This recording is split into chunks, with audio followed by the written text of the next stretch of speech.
Well, unfortunately, the international community is looking with condemnation at Israel, not necessarily Gaza right now, Alex. I mean, what do you think about the international condemnation, not just for killing so many civilians, dozens of children in this latest offensive, but for violating international law by continuing to build settlements and the blockade against Gaza?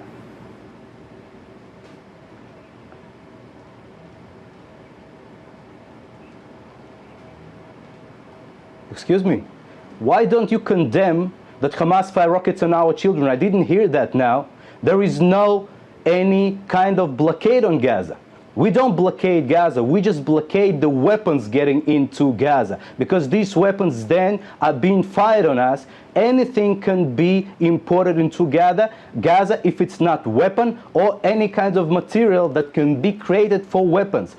People get inside to Gaza from Egypt.